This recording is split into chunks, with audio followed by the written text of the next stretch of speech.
Hello la famille, bienvenue sur ma chaîne Tangelaz. Aujourd'hui nous allons parler des dégâts que cause une vision différente dans le couple à travers la série Power. On est parti de cette série car la différence de vision est le cœur du scénario. C'est ça, hein? Ouais. Vous verrez que pour qu'un couple devienne immangeable ou qu'il y ait le chaos, il faut une combinaison de différents ingrédients qui ne peuvent pas se mélanger. À tout de suite. They say this is a big rich town. I just come from Donc, c'est l'histoire de James St. Patrick, qu'on surnomme également Ghost. Et il est à la tête d'une boîte de nuit à New York, The Truth. Et à côté de ça, il est à la tête aussi d'un des plus gros réseaux de trafic de drogue à New York. Et lui, il a envie d'aller vers une nouvelle vie, une vie d'homme d'affaires, notable, reconnu dans la ville, et de s'éloigner de sa vie de trafiquant. Mais à côté de ça, tout le monde ne veut pas, notamment sa femme, ses potes, ils veulent qu'il reste dans sa vie de thug life à l'ancienne. Et c'est là qu'il va y avoir beaucoup d'intrigues. Avec Angie, on regarde pas beaucoup de séries, mais on a regardé particulièrement celle-là. En tout cas, moi, j'étais vraiment à fond sur cette série-là, un vrai fan.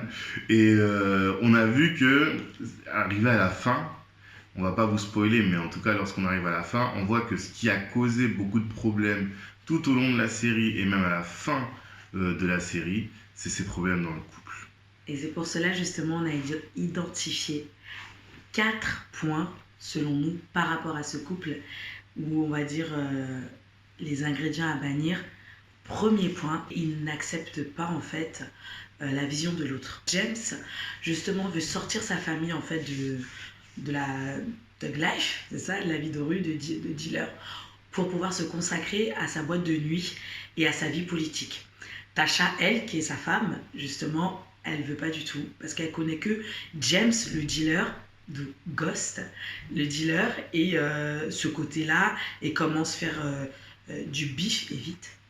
Voilà, quoi. L'un l'autre ne cherche pas à accepter et à comprendre la vision de l'autre.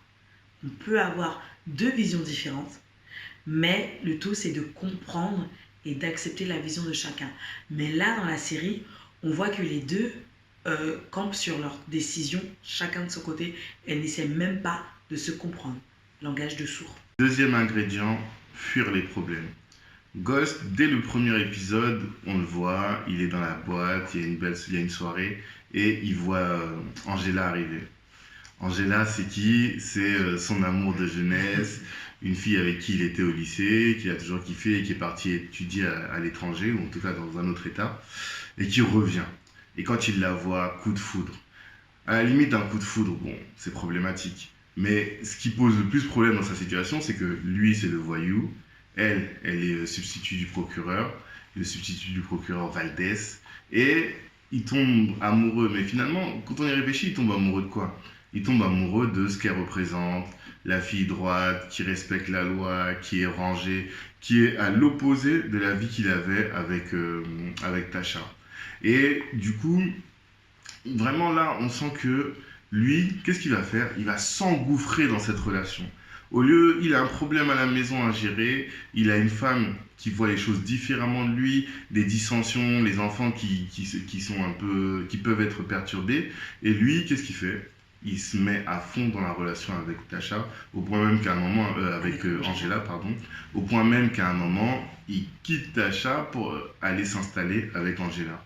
Et là, on peut dire qu'il a fui les problèmes. Alors que dans une relation de couple, normalement, quand on est marié, on est l'un et l'autre, on est unis. Et on est unis et on part du principe où on dit il faut qu'on fasse toute notre vie ensemble. C'est pas pour une semaine, pas pour un an, pas pour 10 ans. C'est vraiment pour toute la vie. Et à partir du moment où on considère qu'on est ensemble pour toute la vie, eh bien, on va mettre tout en œuvre pour faire en sorte que ça perdure. On ne fuit pas le problème chez une autre femme. Troisième ingrédient du coup, c'est rompre la communication avec son conjoint. James a voulu fuir ses problèmes, du coup a quitté mentalement et physiquement le foyer. Du coup, il a rompu totalement la communication avec sa famille. Ils ont eux deux cet objectif de pouvoir sauver la famille, aider la famille, mais ils le font tous les deux d'une manière complètement différente.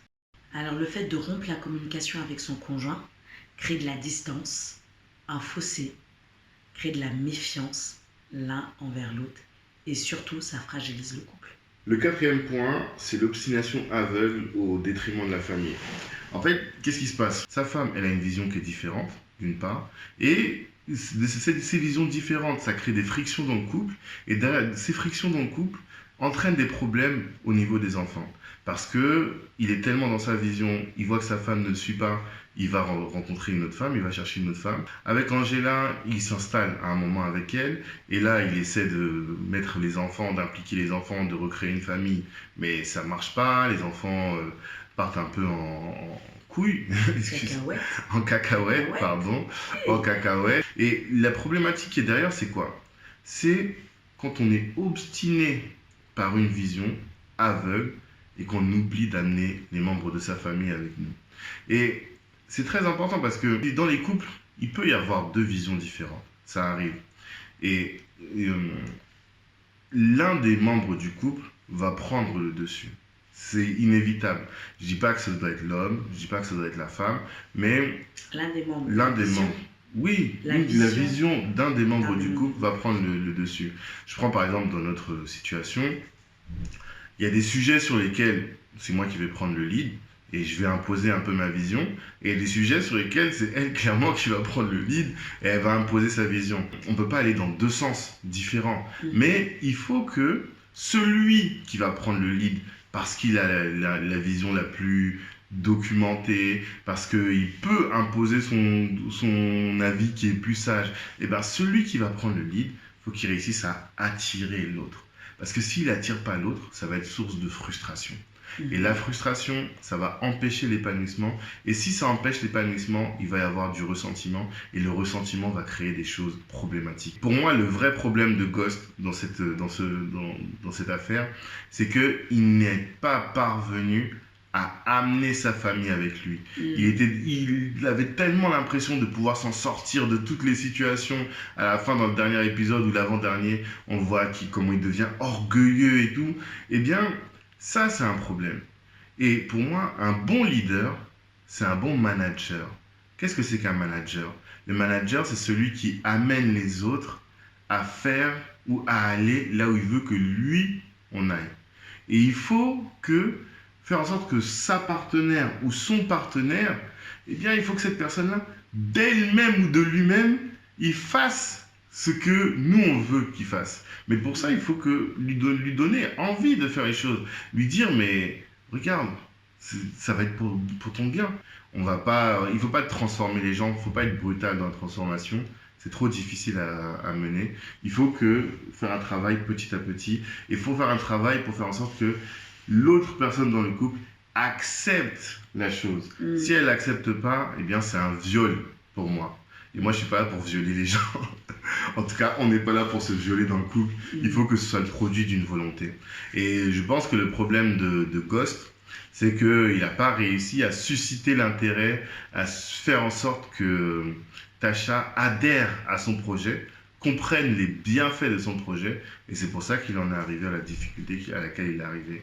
Et c'est pas ce que je vous souhaite dans le couple, et c'est pas ce que je nous souhaite dans le couple. Il faut qu'on communique l'un avec l'autre, pour arriver au bout. Oui, comme tu l'as dit, quand on voit effectivement à la fin, Ghost, il est arrivé proche de son but. Il était vraiment, vraiment proche de son but. Mais il était tout seul proche de son but. C'est-à-dire qu'il était là, il a avancé, il a changé, il a progressé. Il est, en termes d'objectifs personnels, je pense qu'il les a tous atteints. Mais le problème, sa famille est restée derrière. Le fou. Et du coup, il est devenu un étranger pour sa femme, pour ses enfants, sans qu'il s'en rende compte. Et puis, il est devenu très orgueilleux en se disant, en gros, moi j'ai changé, vous laissez tomber, vous ne comprenez pas, vous comprendrez un jour et je vais être là pour travailler pour que vous puissiez comprendre un jour. Mais c'était trop tard. Tout ça pour dire que vraiment, quand on avance vers sa vision, et qu'on doit toujours contrôler, vérifier si les autres vous suivent toujours en fait. Et pour cela, il faut stopper. Dire voilà, là j'avance. Au fait, t'es toujours là, vous êtes toujours là, on fait toujours ci, on fait comme ça, on fait. C'est ça.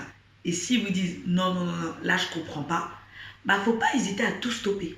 À tout stopper en se disant voilà, je recule, je me repose, on va rediscuter, on va retravailler, on va faire les choses pour que tu puisses comprendre là où je veux vous emmener en fait.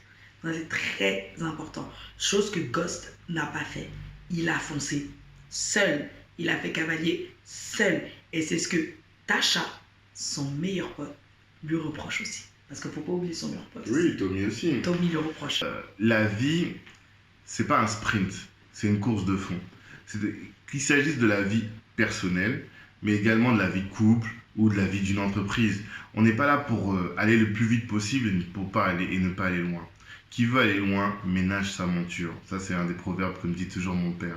Donc, si on veut aller loin, on prend le temps, on discute. Si on voit que les autres ne nous suivent pas, ben, c'est pas grave.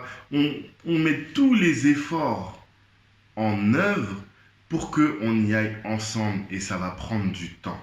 C'est les gens qui veulent aller trop vite qui finissent par céder, par faire casser les chaînes ou par faire casser les liens plutôt, plus que les chaînes, les liens qui nous unissent. Il ne faut pas chercher à aller trop vite.